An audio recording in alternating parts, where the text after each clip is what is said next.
Hello दोस्तों, welcome to PIT teacher classes. कैसे हो आप सभी? उम्मीद करता हूँ अच्छे होंगे, पढ़ाई कर रहे होंगे। देखिए, जितना भी चैप्टर मैं पढ़ा रहा हूँ, देखिए एक चीज़ तो जान लीजिए, पहली बार मैं फिर से आज मैं आपको रिपीट कर देता हूँ, रिवाइज कर देता हूँ। कुछ विश्लेषण करना जरूरी है कि अच्छा रहने दीजिए। पहले हम क्या करते हैं, पहले पढ़ लेते हैं, फिर उसके बाद हम बात करते हैं एनटीपीसी और फिर उसके बाद स्टेट सीटेट सारी की चीज़ों के बारे में बात करेंगे। ठीक है, देखिए हमने कल सेल के बारे में पढ़ा था। सेल के मतलब कहते हैं कि सेल की खोज कैसे हुई थी, फिर सेल में क्या क्या पाया जाता है, प्रोकैरियोटिक क्या होता है, यूकैरियोटिक क्या होता है, फिर विषाणु के बारे में बात हुआ, प्रियॉन के बारे में बात हुआ, वायराइड के बारे में बात हुआ था। ठीक है, ये सारी चीज़ों के बारे में बात हुआ, आरबीसीज के बारे में बात हुआ था। ठीक है, लेकिन आज हम लोग क्या पढ़ेंगे, डिफरेंस बिटवीन पढ़ेंगे, डिफरेंस बिटवीन प्रोकैरियोटिक्स को सेल एंड किसके बारे में बात करेंगे, यूकैरियोटिक सेल के बारे में बात करेंगे। तो देखिए, हमें आज डिफरेंस पढ़ना है। ठीक है, आज हमें जो पढ़ना है वो डिफरेंस है। कौन कौन से बीच किसके किसके बीच में डिफरेंस है, तो प्रोकैरियोटिक कोशिका के बारे में है और यूकैरियोटिक कोशिका के बारे में है। ठीक है, किसके बारे में बात कर रहे हैं, तो प्रोकैरियोटिक कोशिका। ठीक है, किसके बारे में बात करने चल रहे हैं, तो प्रोकैरियोटिक कोशिका के बारे में बात करने चल रहे हैं। फिर उसके बाद किसके बारे में बात करेंगे, तो यूकैरियोटिक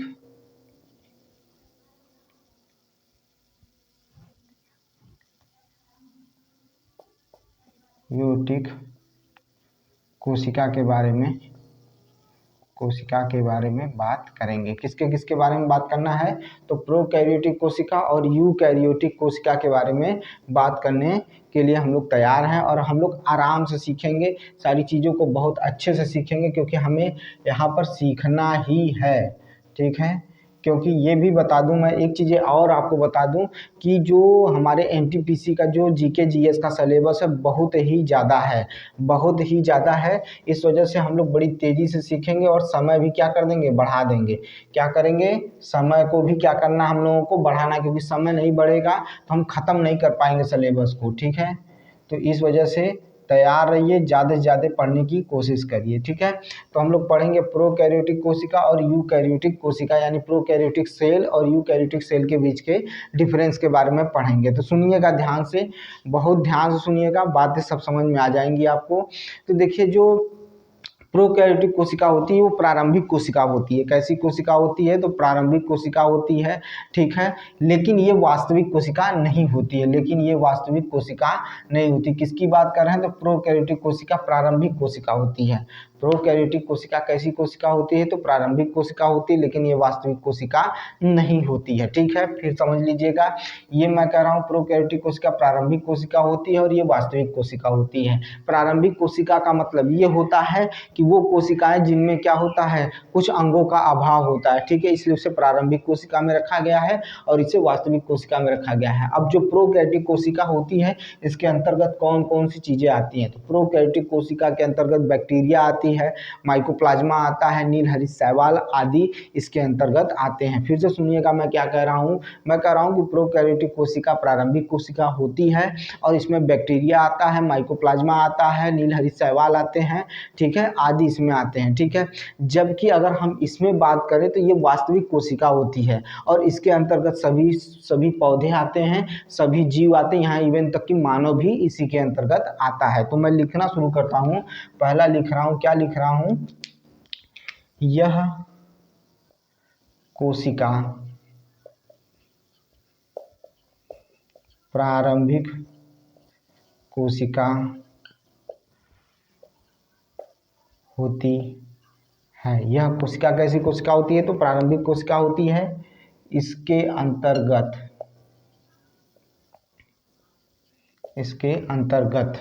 ठीक है, इसके अंतर्गत कौन कौन आता है, इसके अंतर्गत कौन कौन आता है, तो बैक्टीरिया यानी जीवाणु आता है। ठीक है, जिसे बैक्टीरिया, जीवाणु, माइकोप्लाज्मा ये सारे आते हैं। ठीक है, तो बैक्टीरिया, ठीक है, बैक्टीरिया, माइकोप्लाज्मा, ठीक है, माइकोप्लाज्मा और नील हरित शैवाल आते हैं, नील हरित शैवाल आते हैं। नीलहरी सवाल आते हैं। फिर सुनिएगा, यह कोशिका प्रारंभिक कोशिका होती है, ठीक है। इसके अंतर्गत कौन कौन आता है, तो इसके अंतर्गत बैक्टीरिया आती है, माइकोप्लाज्मा आता है, नीलहरी शैवाल आते हैं। ध्यान से सुनते रहिएगा, बार बार रिवाइज करिए, क्योंकि आपके पास टाइम नहीं है ना मेरे पास टाइम है, ठीक है। तो हम लोग इसे जल्दी से जल्दी खत्म करने की कोशिश करेंगे। अगर इसमें पहला देखें, इसमें पहले की बात करें तो यह एक वास्तविक कोशिका है, यह एक वास्तविक कोशिका है, और इसके अंतर्गत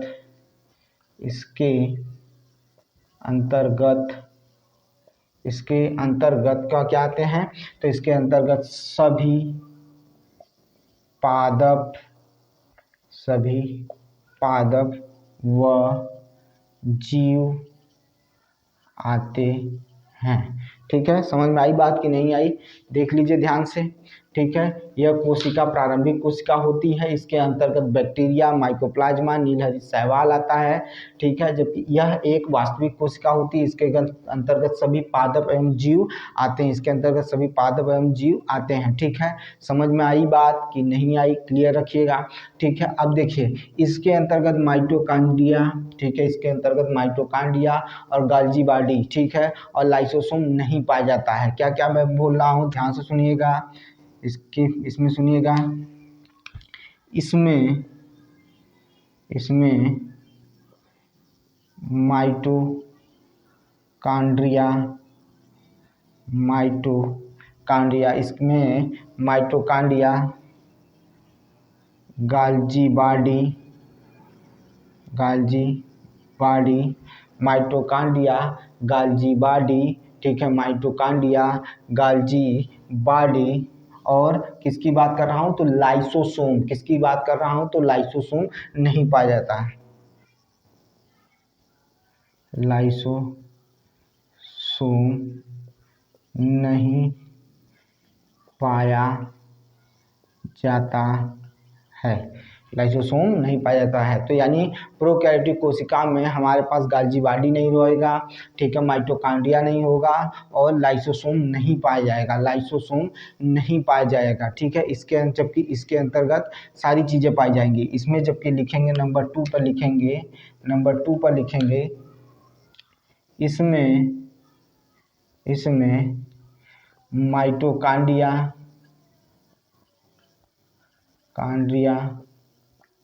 ठीक है, माइटोकॉन्ड्रिया, लाइसोसोम, गाल्जी बॉडी, ठीक है। इसमें माइटोकॉन्ड्रिया, लाइसोसोम, गाल्जी बॉडी क्या होते हैं, पाए जाते हैं, गाल्जी बॉडी पाए जाते हैं, ठीक है। ये चीज़ याद रखिएगा। इसमें माइटोकॉन्ड्रिया, गाल्जी बॉडी, लाइसोसोम नहीं पाया जाता है, इसमें माइटोकॉन्ड्रिया, लाइसोसोम और गाल्जी बॉडी पाए जाते हैं, ठीक है, पाए जाते हैं। इसका स्क्रीनशॉट ले लीजिए, फिर आगे चलते हैं, ठीक है। ये सारी चीज़ें हो गई। देखिए हमने क्या सीखा इससे पहले, अभी हमने सीखा है कि जो ये प्रोकैरियोटिक कोशिका होती है, ये प्रारंभिक कोशिका होती है, जबकि ये वास्तविक कोशिका होती है, इसमें बैक्टीरिया आता है, माइकोप्लाज्मा आता है, नीलहरी शैवाल आते हैं, जबकि इसमें क्या होता है, सभी पादप सभी जीव आते हैं। इसमें माइटोकॉन्ड्रिया, गाल्जी बॉडी, लाइसोसोम नहीं पाया जाता, इसमें माइटोकॉन्ड्रिया, लाइसोसोम, गाल्जी बॉडी पाए जाते हैं। तो चलिए आगे चलते हैं।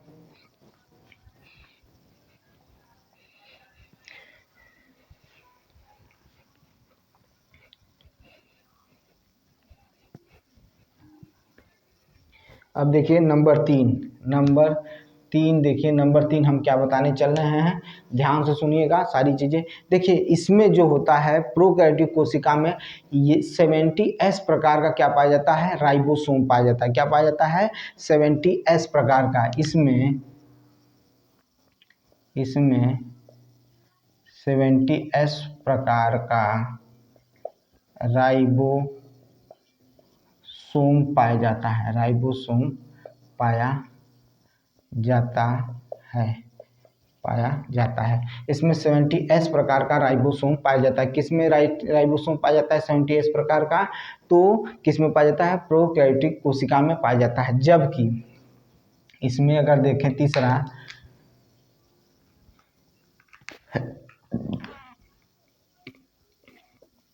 इसमें 80S प्रकार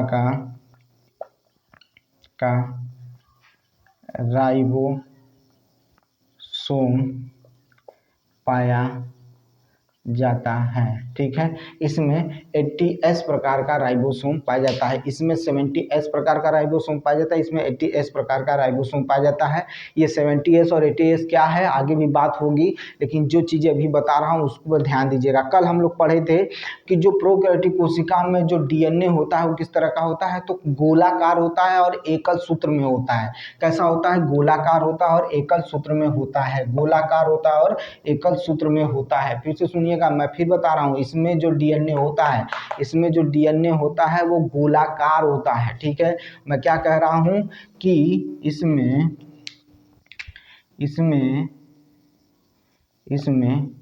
DNA, ठीक है, किस तरह का होता है, तो गोलाकार व एकल सूत्र होता है, एकल सूत्री भी लिख सकते हैं, एकल सूत्र होता है, एकल सूत्र होता है। इसमें DNA जो होता है वो कैसा होता है, गोलाकार होता है और एकल सूत्र होता है। कैसा होता है, तो एकल सूत्र में होता है, या एकल सूत्र में होता है, सॉरी एकल सूत्र में होता है, एकल सूत्र में होता है। ठीक है, किसका DNA, तो प्रोकैरियोटिक कोशिका का DNA कैसा होता है, एकल सूत्र में होता है। जबकि बात करें यूकैरियोटिक कोशिका में तो आप देखेंगे उसमें जो DNA होता है वो सीढ़ी नुमा संरचना में होता है और पूर्ण रूप से विकसित होता है। कैसा होता है, पूर्ण रूप से विकसित होता है। तो ध्यान से देखिएगा चीज़ों को, मैं क्या कह रहा हूँ, इसमें DNA सीढ़ी नुमा होता है, इसमें DNA कैसा होता है, तो सीढ़ी नुमा होता है। कैसा होता है, सीढ़ी नुमा इसमें DNA पाया जाता है और ये पूरी तरह से पूर्ण विकसित होता है। यह पूर्ण विकसित होता है, ये कैसा होता है, पूर्ण विकसित होता है। ठीक है, यह कैसा होता है, पूर्ण विकसित होता है। यह किस तरह का होता है, तो पूर्ण विकसित होता है भैया, किस तरह का होता है, पूर्ण विकसित होता है। तो सुनिए, इसमें 70S प्रकार के राइबोसोम पाए जाते हैं, इसमें 80S प्रकार के राइबोसोम पाए जाते हैं। इसमें DNA गोलाकार और एकल सूत्र में होता है, इसमें DNA सीढ़ी नुमा होता है और पूर्ण विकसित होता है। ठीक है, चीज़ें समझ में आई कि नहीं आई। अब आगे देखते हैं, आगे चलते हैं। देखिए, इसी में एक और लिख लीजिए यहाँ पर, पांचवा भाई क्या है, बहुत इंपॉर्टेंट, सबसे मस्ट इंपॉर्टेंट यही है। इसमें क्या होता है, तो इसमें हम ये देखने को मिलता है कि इसमें केंद्रक देखने को नहीं मिलता, इसमें वास्तविक केंद्रक नहीं होता है। इसमें सीधे लिखिए, इसमें केंद्रक नहीं होता है, इसमें केंद्रक नहीं होता है, इसमें केंद्रक पूर्ण विकसित होता है, विकसित होता है, इसमें केंद्रक पूर्ण विकसित होता है। ठीक है, यानी वास्तविक केंद्रक पाया जाता है, इसमें वास्तविक केंद्रक नहीं पाया जाता है। ठीक है, समझ में आई कि नहीं आई, पहले इतनी बात समझा लीजिए। फिर से देख लीजिए, मैं क्या कह रहा हूँ कि इसमें 70S प्रकार का राइबोसोम पाया जाता है, इसमें 80S प्रकार का राइबोसोम पाया जाता है। इसमें DNA गोलाकार होता है, कैसा होता है, गोलाकार होता है और एकल सूत्र में होता है। जबकि इसमें DNA क्या होता है, सीढ़ी नुमा होता है और पूर्ण विकसित होता है। कैसा होता है, पूर्ण विकसित होता है। इसमें जो DNA, इसमें केंद्रक नहीं होता, इसमें केंद्रक पूर्ण विकसित होता है, यानी इसमें वास्तविक केंद्रक पाया जाता है। ठीक है, अब जब यहाँ केंद्रक नहीं होगा तो केंद्रिका भी नहीं होगी, इसमें केंद्रिका भी नहीं होगी और इसमें केंद्रिका पाई जाएगी, तो उसको भी देख लीजिए। मैं क्या लिख रहा हूँ, छठवां, इसमें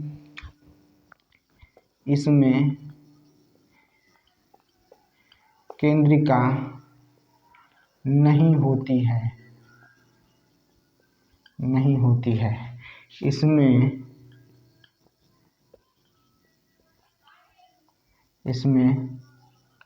केंद्रिका होती है, इसमें केंद्रिका होती है, इसमें केंद्रिका होती है। ठीक है, इसमें केंद्रिका होती है। बात समझ में आई कि नहीं आई, इतना क्लियर करिए। ठीक है, फिर से सुन लीजिएगा, मैं फिर दोहरा देता हूँ। इसमें राइबोसोम 70S प्रकार का होता है, इसमें 80S प्रकार का होता है। इसका डीएनए गोलाकार एकर सूत्र में होता है, इसमें डीएनए सीढ़ीनुमा होता है, पूर्ण विकसित होता है। इसमें केंद्रक नहीं होता, इसमें केंद्रक होता है, और इसमें केंद्रिका नहीं होता और केंद्रिका इसमें होता है। समझ में आया कि नहीं आया, बताइए भाई, बताइए। पहले समझ लीजिएगा, तब उसके बाद इसको देख लिया जाएगा। अब सुनिएगा, एक ये हो गया आपका, ये पूरा खत्म हुआ। अभी मैंने शुरू से मैंने बताया कि इसमें क्या क्या आपको अंतर देखने को मिलता है। अब प्रोकैरियोटिक में एक बहुत इंपॉर्टेंट चीज है जो बहुत बार पूछी भी गई है, तो देखिएगा ध्यान से।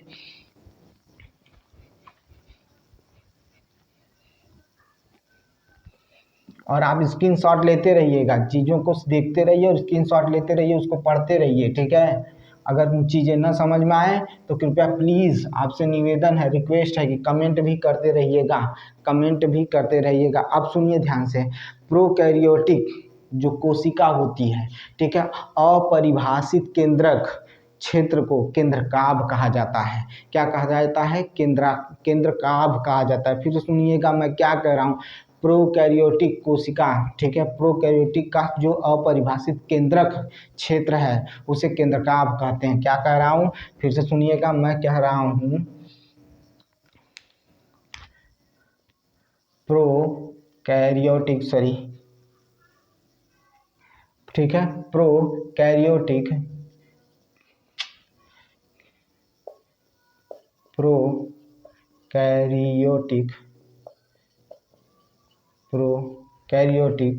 प्रोकैरियोटिक कोशिका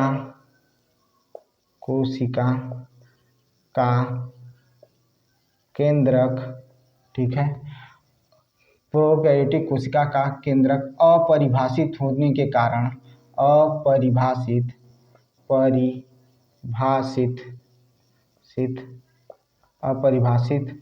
होता है, ठीक है, प्रोकैरियोटिक कोशिका का केंद्रक अपरिभाषित होता है, अतः इसे केंद्रकाभ कहते हैं। केंद्रकाभ कहते हैं। क्या कहते हैं? केंद्रकाभ कहा जाता है। क्या कहा जाता है? तो केंद्रकाभ कहा जाता है। ये एकदम इम्पॉर्टेंट है, इसको एकदम अपने दिमाग में बैठा लीजिएगा। ठीक है, समझ में आया कि नहीं आया? अब देखिए, कोशिका की संख्या के आधार पर, ठीक है, जीव दो प्रकार के होते हैं। कोशिका की संख्या के आधार पर जीव दो प्रकार के होते हैं। एक कोशिकीय जीव होता है, यानी यूनिसेलुलर होते हैं, और एक मल्टी सेलुलर होते हैं, यानी बहुकोशिकीय होती हैं। ठीक है, तो चलिए उसको भी आगे देखते हैं। मैं क्या कहना चाहता हूँ, ध्यान से सुनिएगा। मैं कह रहा हूँ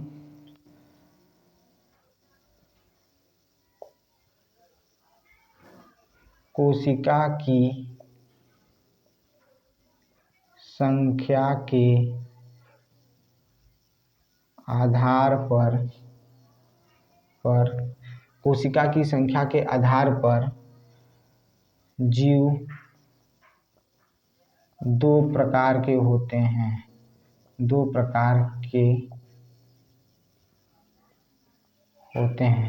ठीक है, कोशिका की संख्या के आधार पर जीव दो प्रकार के होते हैं। एक होता है आपका क्या? एक कोशिकीय जीव, यानी यूनिसेलुलर। क्या कह रहा हूँ? एक कोशिकीय जीव, एक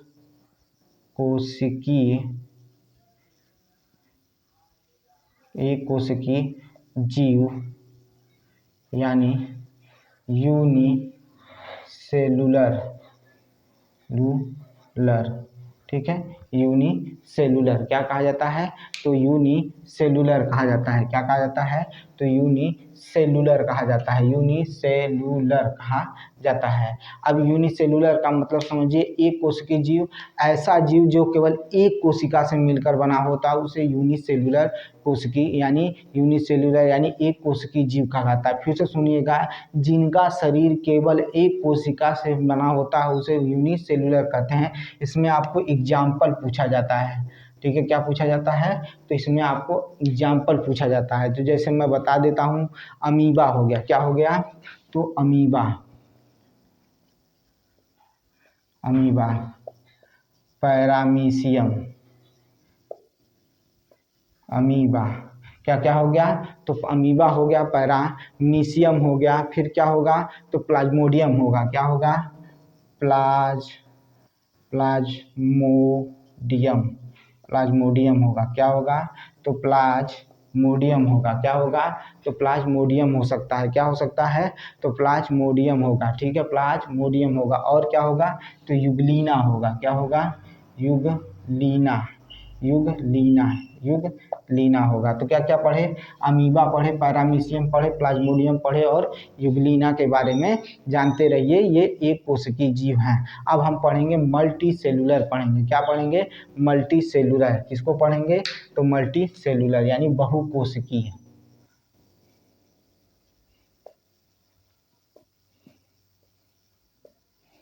बहुकोशिकीय,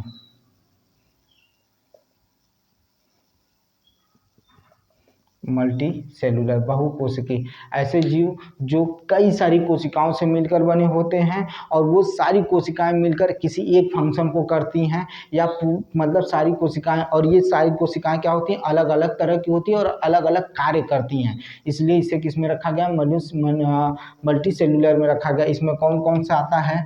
इसमें मछली भी आ सकती है, ठीक है, मानव भी आ सकता है, मानव भी आ सकता है, एक पेड़ भी आ सकता है, यानी सारी चीज़ों को इसमें रख सकते हैं। ठीक है, क्या कर सकते हैं? रख सकते हैं। यानी ये हो गया आपका मल्टी सेलुलर और यूनिसेलुलर के बारे में। अब कोशिका की संरचना यानी स्ट्रक्चर ऑफ सेल पढ़ेंगे। किसके बारे में पढ़ने चल रहे हैं? तो कोशिका की संरचना के बारे में हम पढ़ने चल रहे हैं।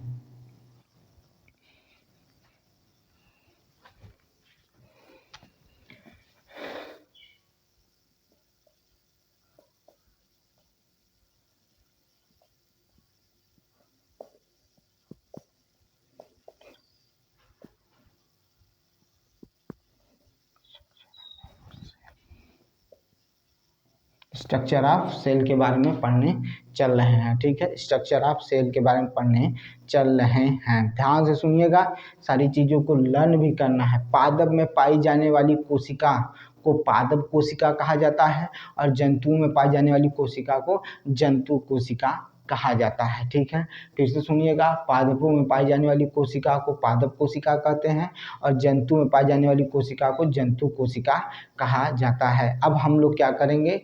जानेंगे सभी के बारे में, पादप कोशिका, जंतु कोशिका, ठीक है, उनकी क्या करेंगे, उसमें कौन चीज़ पाई जाती है और कौन सी चीज़ें नहीं पाई जाती हैं, इन सभी के बारे में जानेंगे। तो हेडिंग डालेंगे, देखिए यहाँ पर हो गया। तो ये देखिए क्या लिखना हमको, ध्यान से देखिएगा, सारी चीज़ें आपको समझ में आने शुरू हो जाएंगे। ठीक है, देखिए यहाँ लिखिए कोशिकांग। हम यहाँ पर क्या लिखेंगे पहले पर? तो यहाँ लिखेंगे कोशिकांग। ठीक है, ये क्या हो गया? कोशिकांग हो गया। यहाँ लिखिए जंतु। यहाँ क्या लिखेंगे? जंतु। क्या लिखेंगे? जंतु। जंतु लिख लिया जाए? नहीं, पहले पादप लिख लिया जाए, पादप सही रहेगा। पादप, पादप कोशिका यानी प्लांट एनिमल, अरे प्लांट सेल। और इधर क्या लिखेंगे? ये पादप कोशिका हो गया। तो अब कौन सा लिखेंगे? तो जंतु कोशिका लिखेंगे, जंतु कोशिका। ठीक है,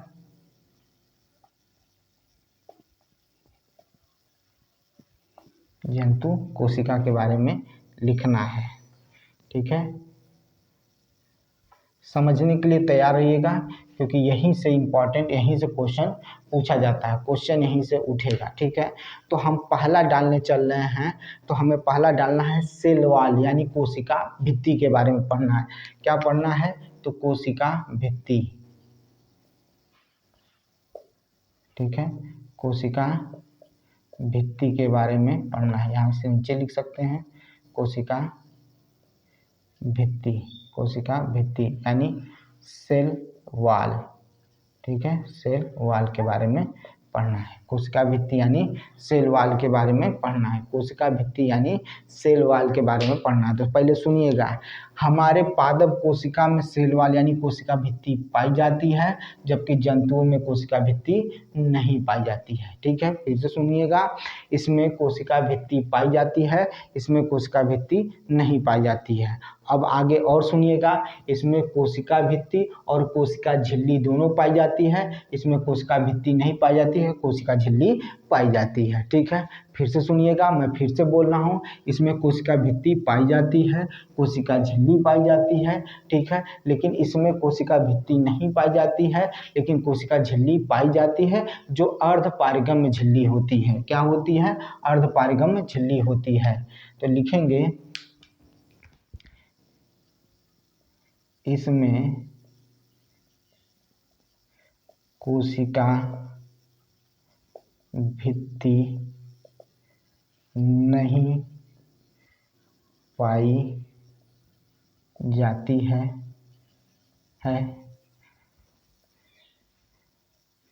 सॉरी गलत लिख दिया।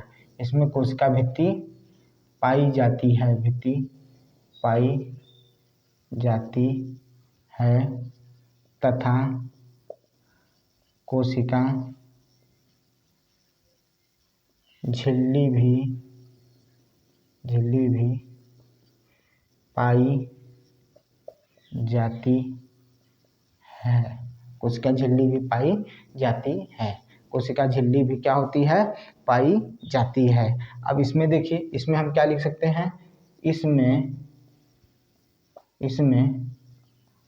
कोशिका भित्ति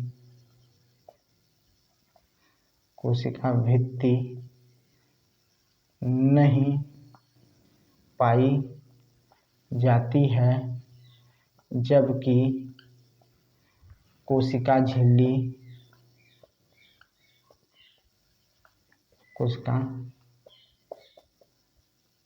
झिल्ली पाई जाती है। वह अर्धपारगम्य होती है। अर्धपारगम्य होती है।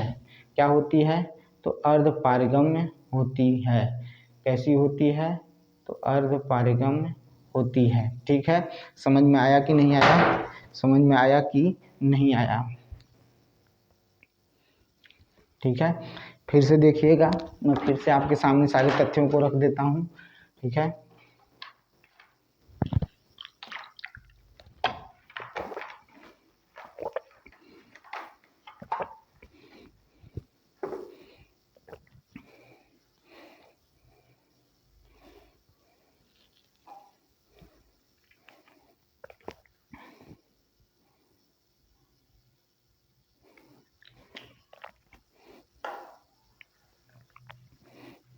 देखिए फिर से सुनिएगा, ये है आपका कोशिका भित्ति।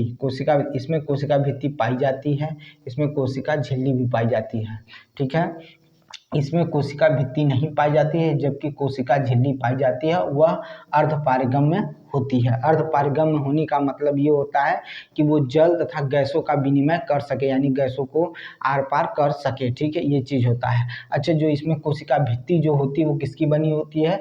तो सेल्यूलोज की बनी होती है। किसकी बनी होती है? तो सेल्यूलोज की बनी होती है, जिसका निर्माण सेल्यूलोज से होता है। यानी कोशिका भित्ति का निर्माण सेल्यूलोज से होता है।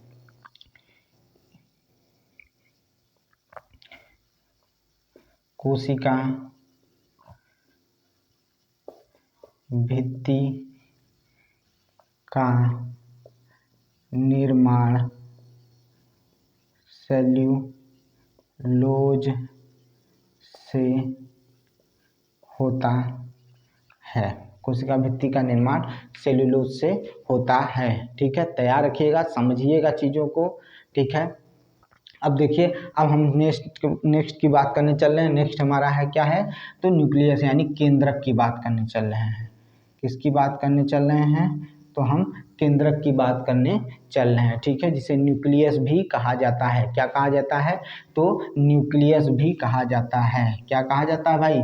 तो न्यूक्लियस भी कहा जाता है। ठीक है, याद रखिएगा। ठीक है, न्यूक्लियस भी कहा जाता है। ठीक है, कहा जाता है। ठीक है, अब देखिए केंद्रक में क्या होता है। ये जो पादप कोशिकाएं होती हैं उसमें जो केंद्रक होता है वह कहाँ पर स्थित होता है, तो किनारे पर स्थित होता है। ठीक है, कहाँ पर स्थित होता है, किनारे पर स्थित होता है। यानी इसका मतलब हुआ कि केंद्रक तो उपस्थित होता है। ठीक है, पादप कोशिका में अगर हम लिखें यहाँ से, तो यहाँ से लिख सकते हैं, यहाँ से लिख सकते हैं कि पादप कोशिका में केंद्रक उपस्थित होता है, उपस्थित होता है, होता है, परंतु परंतु यह कोशिका के किनारे पर स्थित होता है। ये कहाँ स्थित होता है, तो कोशिका के किनारे पर स्थित होता है। कहाँ पर स्थित होता है, तो कोशिका के किनारे की ओर स्थित होता है या किनारे पर स्थित होता है। ठीक है, लेकिन अगर हम बात करें इसमें, तो इसमें भी इसमें इसमें कोशिका उपस्थित होती है और यह मध्य में स्थित होती है, और यह मध्य में स्थित होती है। ठीक है, कहाँ पर स्थित होती है, तो मध्य में स्थित होती है। फिर से देखिएगा, पादप में कोशिका केंद्रक उपस्थित होता है। ठीक है, इसमें भी कोशिका कोशिका रुक जाइए, कोशिका केंद्रक छूट गया था, केंद्रक होता है, कोशिका केंद्रक होता है। ठीक है, कोशिका केंद्रक होता है, पर यह मध्य में स्थित होता है। देखिए, कहने का थोड़ा सा हो सकता है कि लिखने में छूट जाए, लेकिन आपको समझने की ज़रूरत है कि किसमें क्या चीज़ होता है। ठीक है, तो याद रखिएगा, इसमें भी कोशिका केंद्रक होता है, इसमें भी कोशिका केंद्रक होता है, लेकिन इसमें कोशिका के किनारे पर, यह कोशिका के किनारे पर स्थित होता है। ठीक है, यानी जो केंद्रक होगा वो कोशिका के किनारे पर स्थित होगा, लेकिन इसमें कोशिका के मध्य में स्थित होगा। ठीक है, याद रखिएगा। अच्छा, जब कोशिका पाई जाएगी तो केंद्रक जब पाया जाएगा तो केंद्रक झिल्ली भी पाया जाएगा। ठीक है, यानी न्यूक्लियस मेम्ब्रेन भी होगा। क्या होगा, न्यूक्लियस मेम्ब्रेन भी दोनों में उपस्थित होंगे। तो देखिए केंद्रक झिल्ली, देखिए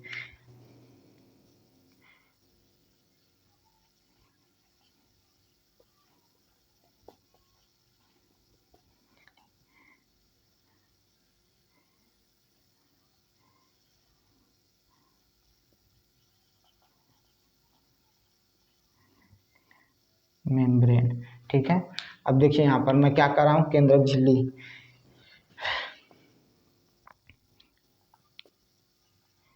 केंद्रक झिल्ली उपस्थित होती है, उपस्थित होती है। केंद्रक झिल्ली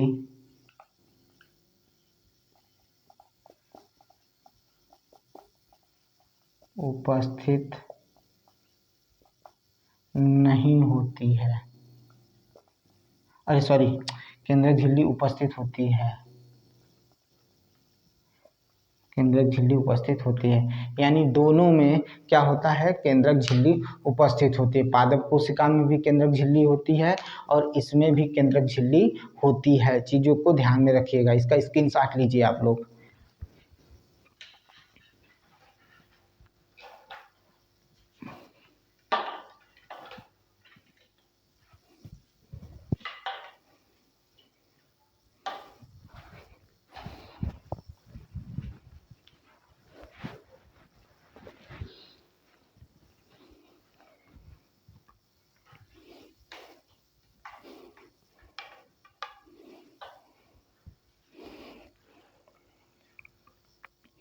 चलिए अब आगे की तरफ चलते हैं। इतनी चीज़ें तो आपको समझ में आ गई होंगी कि क्या क्या चीज़ें कहना चाहता हूँ मैं। फिर से सुनिएगा।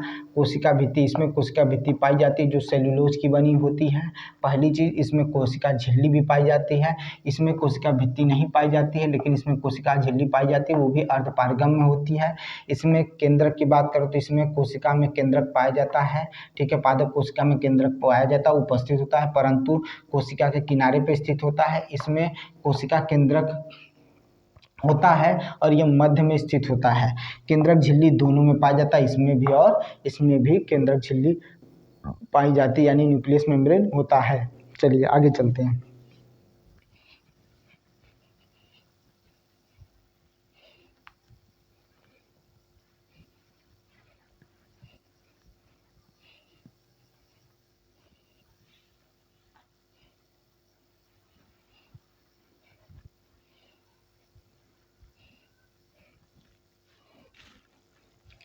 आगे देखिए क्या कहना चाह रहा हूँ। चलिए अब हम बात करते हैं, 3 हो गए थे, अब चौथे की बात कर लेते हैं। चौथा है आपका हरित लवक, जिसे क्लोरोप्लास्ट कहा जाता है। क्या कहा जाता है? क्लोरोप्लास्ट, हरित लवक।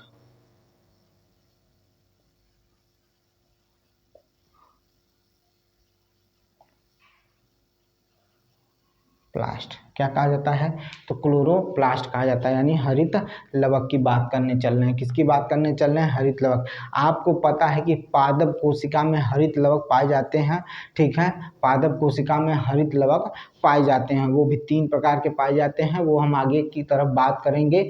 लेकिन अगर मेनली देखा जाए तो 2 ही प्रकार के पढ़े जाते हैं, इंपॉर्टेंट भी होते हैं। लेकिन पहले हम अभी क्या कर रहे हैं, अभी हम इसके बारे में जान रहे हैं कौन किस में पाया जाता है।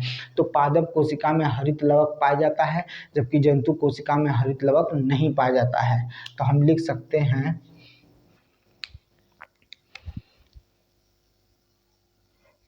पादप कोशिका में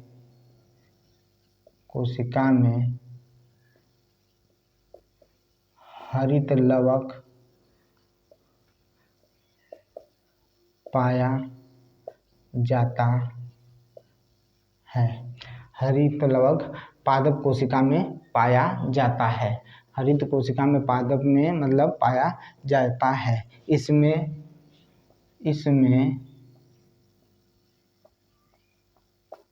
हरित लवक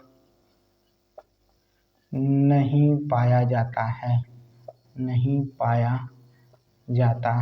इसमें हरित लवक नहीं पाया जाता है, इसमें हरित लवक नहीं पाया जाता है। ठीक है, पादप कोशिका में हरित लवक पाया जाता है, लेकिन इसमें हरित लवक नहीं पाया जाता है। अब हम लोग पढ़ेंगे किसके बारे में? तो राइबोसोम के बारे में। अगला क्या है आपका? देखिए 5वां क्या है? तो राइबोसोम है।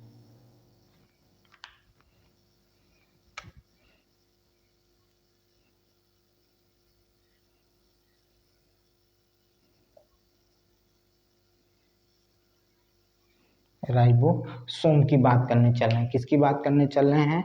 तो राइबोसोम की बात करने चल रहे हैं। तो राइबोसोम दोनों में उपस्थित होते हैं। ठीक है, दोनों में राइबोसोम उपस्थित होते हैं।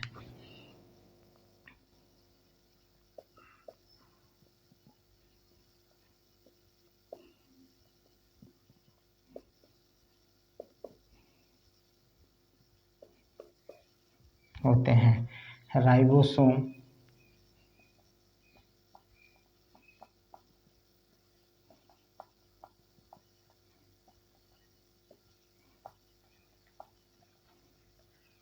होते हैं, राइबोसोम उपस्थित होते हैं, दोनों में राइबोसोम उपस्थित होते हैं। ठीक है, दोनों में राइबोसोम्स क्या होते हैं? उपस्थित होते हैं। पादप कोशिका में भी राइबोसोम होते हैं और जंतु कोशिका में भी राइबोसोम होते हैं। ठीक है, क्या होते हैं?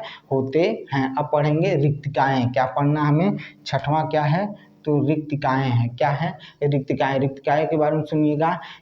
पादपों में रिक्तिकाओं की संख्या, ठीक है, पादपों में रिक्तिकाओं की संख्या कम पाई जाती है, परंतु ये आकार में बड़े होते हैं। फिर से सुनिएगा, पादपों में रिक्तिकाएं की संख्या कम पाई जाती हैं, ठीक है, वैक्यूल्स की संख्या कम पाई जाती है लेकिन आकार में बड़े होते हैं, जबकि जंतुओं में जो आकार होता है रिक्तिकाओं का वो छोटा होता है लेकिन अधिक संख्या में पाई जाती है। किसमें पाई जाती है? तो अधिक संख्या में पाई जाती हैं। किसकी बात कर रहे हैं?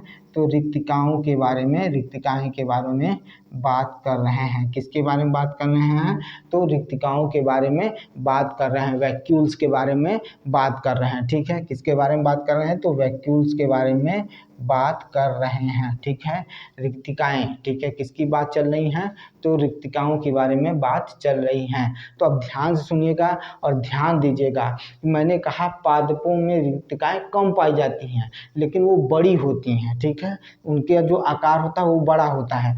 जंतुओं में रिक्तिकाएं अधिक पाई जाती हैं लेकिन आकार में छोटे होते हैं। तो क्या कह रहा हूँ सुनिएगा, इसमें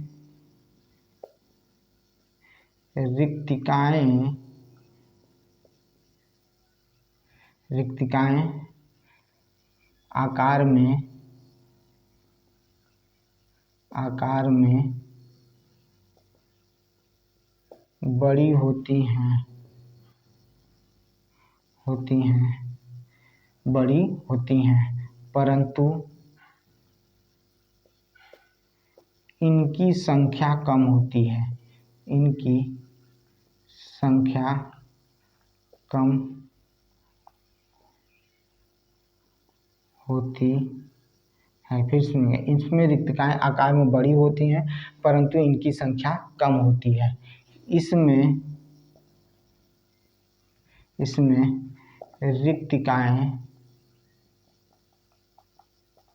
रिक्तिकाएं आकार में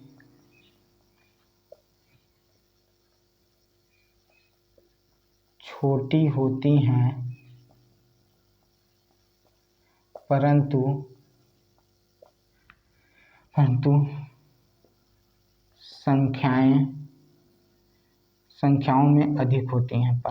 संख्याओं में अधिक होती हैं, परंतु संख्याओं में अधिक होती हैं, ठीक है। ये देख लीजिएगा आप लोग सभी लोग कि हमने राइबोसोम बताया कि दोनों में उपस्थित होती हैं। रिक्तिकाएं क्या होती हैं? इसमें आकार में बड़ी होती हैं लेकिन संख्या में कम होती हैं। इसमें रिक्तिकाएं आकार में छोटी होती हैं परंतु संख्या में अधिक होती हैं, अधिक होती। अब हम लोग पढ़ेंगे क्रोमोसोम्स के बारे में। क्या पढ़ेंगे? क्रोमोसोम्स के बारे में। तो पहले इसको आप स्क्रीनशॉट ले लीजिए। चलिए, क्रोमोसोम्स यानी गुणसूत्र के बारे में हम लोग पढ़ेंगे।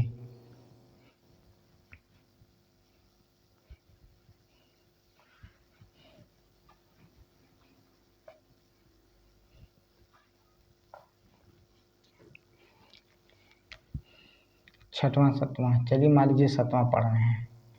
गुणसूत्र,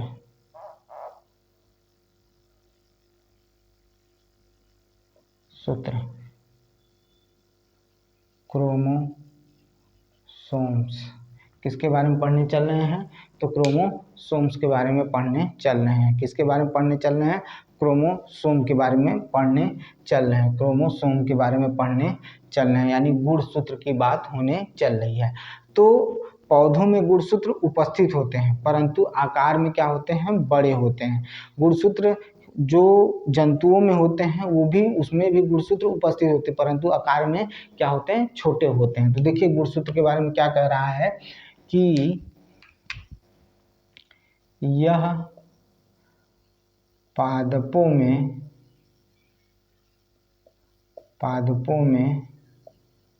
उपस्थित होते हैं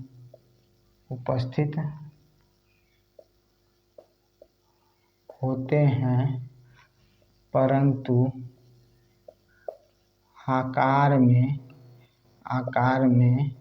कैसे होते हैं? छोटे होते हैं। आकार में कैसे होते हैं? तो छोटे होते हैं, ठीक है, सॉरी बड़े होते हैं। आकार में क्या होते हैं? परंतु आकार में बड़े होते हैं, आकार में क्या होते हैं? बड़े होते हैं। गुणसूत्र उपस्थित होते हैं परंतु आकार में क्या होते हैं? बड़े होते हैं। इसमें भी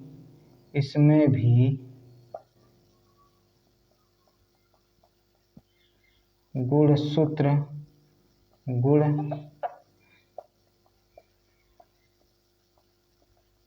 गुणसूत्र उपस्थित होते हैं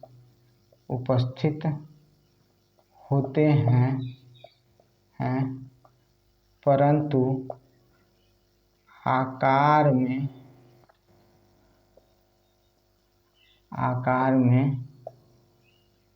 छोटे होते हैं। आकार में कैसे होते हैं? तो छोटे होते हैं। फिर से सुनिएगा, इसमें भी क्या पाए जाते हैं? गुणसूत्र पाए जाते हैं। इसमें जो गुणसूत्र पाए जाते हैं वो आकार में बड़े होते हैं, और इसमें भी गुणसूत्र पाए जाते हैं लेकिन आकार में क्या होते हैं? छोटे होते हैं। आकार में क्या होते हैं? छोटे होते हैं। याद रखिएगा, दोनों चीज़ों को याद रखिएगा, ठीक है? बात समझ में आई? ठीक है, समझ में आया कि नहीं आया? अब आगे की तरफ बढ़ते हैं, आगे देखते हैं। अब हम पढ़ेंगे लाइसोसोम के बारे में। किसके बारे में पढ़ेंगे? तो लाइसोसोम के बारे में पढ़ेंगे। 8वां देखिए क्या है?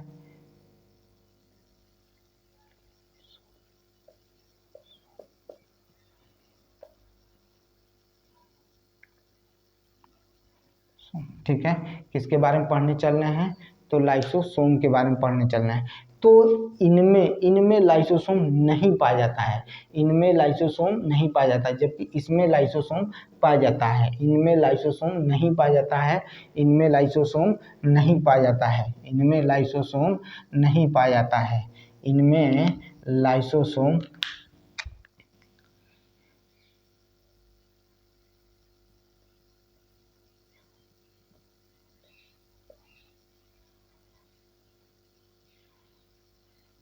इनमें लाइसोसोम नहीं पाया जाता है, जबकि इनमें लाइसोसोम पाया जाता है। यानी कह सकते हैं कि इसमें लाइसोसोम नहीं पाया जाता है और इसमें लाइसोसोम पाया जाता है। इसमें लाइसोसोम नहीं पाया जाता है। नहीं पाया जाता है। इसमें लाइसोसोम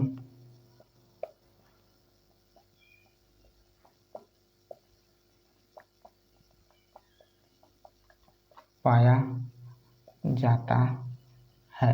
इसमें लाइसोसोम पाया जाता है। इसमें लाइसोसोम नहीं पाया जाता है, इसमें लाइसोसोम पाया जाता है। समझ में आया कि नहीं आया? पहले इन सब चीज़ों के बारे में बात कर लेनी चाहिए हमें, ठीक है? देखिए हमने क्या पढ़ा? गुणसूत्र। इसमें गुणसूत्र पाए जाते हैं लेकिन आकार में बड़े होते हैं। इसमें भी गुणसूत्र पाए जाते हैं लेकिन आकार में छोटे होते हैं। इसमें लाइसोसोम नहीं पाया जाता है। पादपों में लाइसोसोम नहीं पाया जाता है। पादपों में लाइसोसोम नहीं पाया जाता है, जबकि इसमें लाइसोसोम पाया जाता है। अब हम लोग पढ़ेंगे इंडोप्लाज्मिक रेक्टिकुलम पाए जाएंगे, अंतःप्रद्रव्य जालिका, ठीक है? हम क्या पढ़ेंगे? अंतःप्रद्रव्य जालिकाओं के बारे में पढ़ेंगे, ठीक है? समझ में आया कि नहीं आया? तो चलिए पढ़ते हैं इंडोप्लाज्मिक रेक्टिकुलम के बारे में, ठीक है? इंडोप्लाज्मिक रेक्टिकुलम के बारे में, ठीक है? पहले सुन लीजिए, फिर उसके बाद इसमें देखिए ध्यान से सुनिएगा। जो इंडोप्लाज्मिक रेक्टिकुलम होता है, इसमें पादपों में दोनों प्रकार के यानी अंतःप्रद्रवी जालिका उपस्थित होती है। दोनों प्रकार के अंतःप्रद्रवी की जालिका उपस्थित होती है तथा इनकी संख्या क्या होती है? कम होती है, ठीक है? और जो जंतु होते हैं इसमें खुरदुरी और चिकनी यानी दोनों प्रकार की अंतःप्रद्रवी जालिका पाई जाती है। यानी दोनों प्रकार की अंतःप्रद्रवी जालिका पाई जाती है। लेकिन पादपों में जो इंडोप्लाज्मिक रेक्टिकुलम होता है वो कम होता है, इनकी संख्या कम होती है। लेकिन जबकि जंतुओं में इंडोप्लाज्मिक रेक्टिकुलम की संख्या अधिक होती है, ठीक है? चिकनी और खुरदुरी दोनों पाई जाती है, लेकिन इसमें क्या होती है? इसमें जंतुओं में अधिक संख्या में होती है, पादपों में कम संख्या में होती है। समझ में आया कि नहीं आया? चलिए देखिए, हो जाना चाहिए इसमें पर, ठीक है?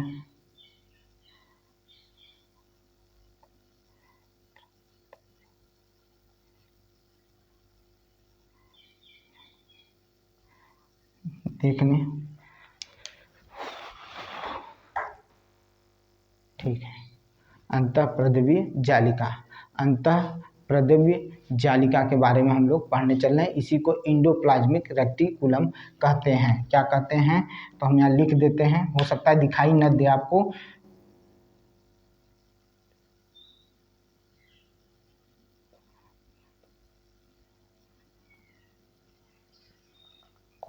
Endoplasmic reticulum.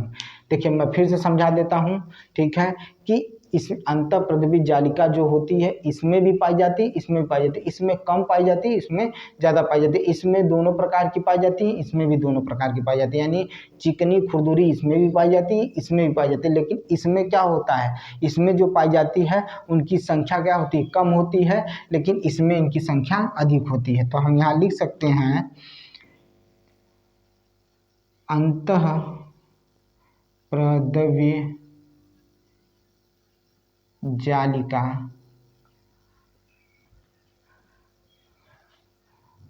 उपस्थित होती है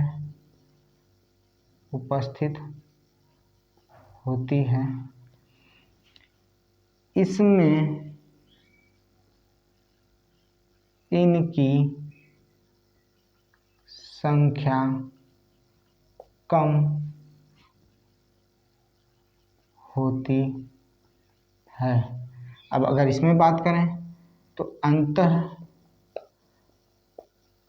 प्रद्रव्य जालिका पाई जाती है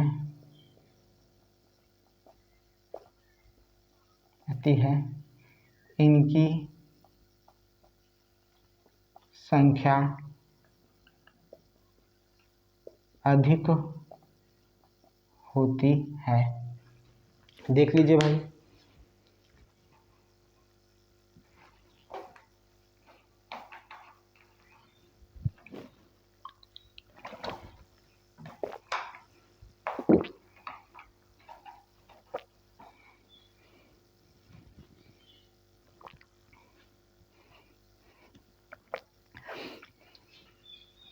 आपके सामने ये है, देख लीजिए, ठीक है। अब आगे की तरफ बढ़ते हैं कि किस तरह से इसमें और कुछ चीज़ें हैं जो जोड़ना है। चलिए आगे देखते हैं।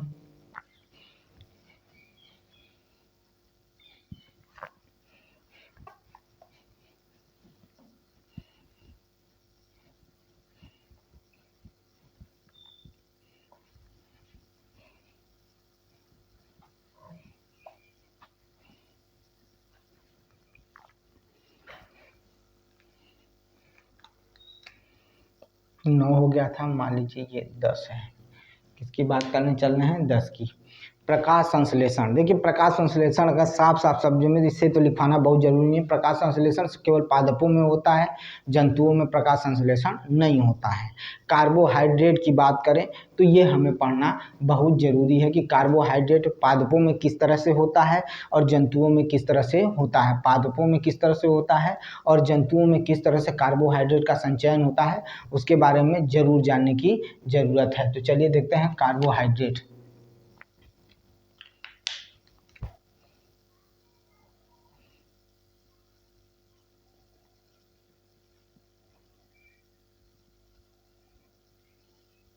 किसकी बात करने चल रहे हैं? तो कार्बोहाइड्रेट की बात करने चल रहे हैं। तो कार्बोहाइड्रेट की बात करने चल रहे हैं, ठीक है।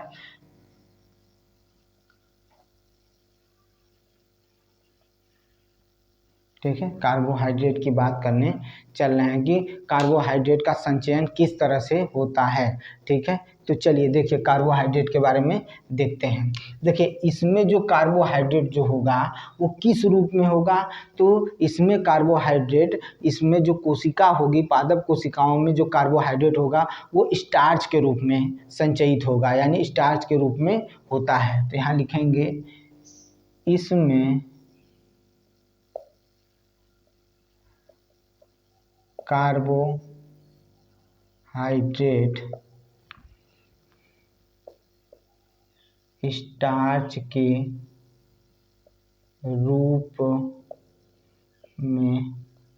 स्टार्च के रूप में होता है।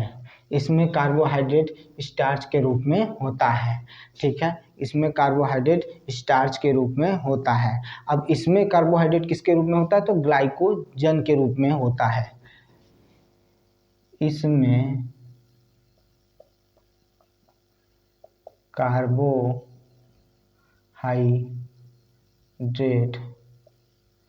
ग्लाइकोजन, इसमें कार्बोहाइड्रेट ग्लाइकोजन के रूप में होता है, ग्लाइकोजन के रूप में होता है। किसके रूप में होता है, तो ग्लाइकोजन के रूप में होता है। किसमें, तो पौधों में स्टार्च के रूप में होता है, जबकि जंतुओं में कार्बोहाइड्रेट किसके रूप में संचयन होता है, तो स्टार्च के रूप ग्लाइकोजन के रूप में होता है। बात समझ में आई कि नहीं आई। अब आइए सेंट्रियोल, किसके बारे में पढ़ने चल रहे हैं, तो ग्रामा मान लीजिए सेंट्रियोल है, किसके बारे में पढ़ने चल रहे हैं, तो सेंट्रियोल के बारे में पढ़ने चल रहे हैं, सेंट्रियोल के बारे में पढ़ने चल रहा है। अब देखिए सेंट्रियोल जो होगा वो पादपों में नहीं पाया जाएगा, किसमें, इनमें सेंट्रियोल नहीं होता है, इनमें सेंट्रियोल नहीं होता है, इनमें सेंट्रियोल नहीं होता है। किसमें, तो पादपों में सेंट्रियोल नहीं होता है, जबकि इसमें सेंट्रियोल उपस्थित होता है,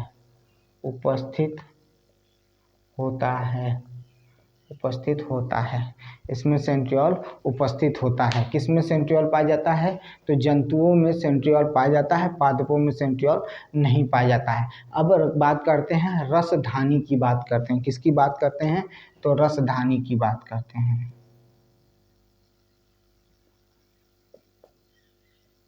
किसकी बात करते हैं, थोड़ा सा और नीचे ले लेते हैं, यहाँ पर करते हैं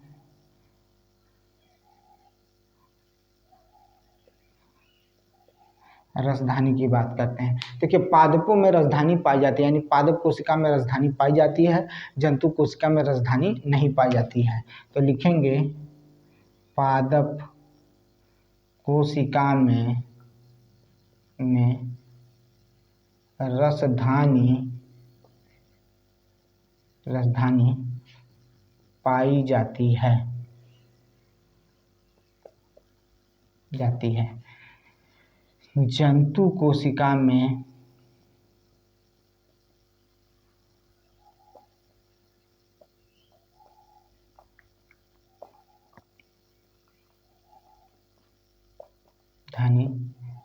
पाई जाती है। जंतु कोशिका में धानी नहीं पाई जाती है, जंतु कोशिका में रसधानी नहीं पाई जाती है।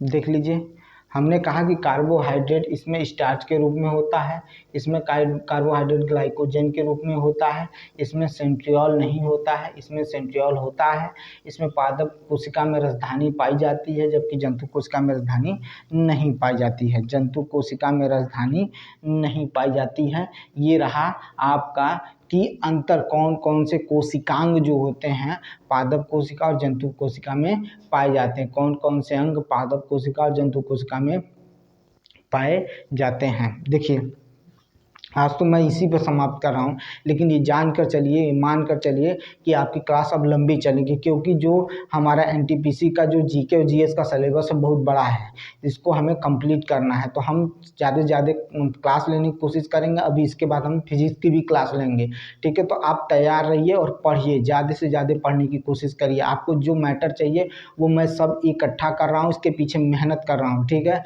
और ये बच्चे उन बच्चों के पास ज़रूर पहुँचना चाहिए जो अभी कोर्स नहीं खरीद सकते हैं, उनके लिए बहुत लाभदायक होगा, उनके लिए बहुत लाभदायक होगा। तो प्लीज़ इसको करिए। और अभी मैं कुछ देर में आपको एनटीपीसी के बारे में, उसके बाद जो आरआरबी का जो निकला हुआ टेक्नीशियन के बारे में, सारे के बारे में आपको जानकारी देने आ रहा हूँ, ठीक है। तो प्लीज़ इस वीडियो को ज़्यादा से ज़्यादा शेयर करिए, ठीक है। और ये मत सोचिएगा कि ये सीटेट में काम नहीं देगा तो ये स्टेट में काम नहीं देगा, या जो बिहार का टेट हो रहा है उसमें काम नहीं है, सब जगह का और काम देगा। आप इसको पढ़िए, यही आपका कोर्स है, ठीक है, यही आपका सिलेबस लगभग शाम से मिलेगा आपको। तो अगर आप जानकारी ले रहे हैं तो इसको ज़्यादा से ज़्यादा शेयर करिए। और अगर मेरे वीडियो में कोई भी खामियां हो या कोई भी चीज़ है तो प्लीज़ कमेंट करिए, लेकिन मेरे वीडियो को ज़्यादा से ज़्यादा शेयर करिए। मिलते हैं नेक्स्ट वीडियो में। बहुत बहुत धन्यवाद।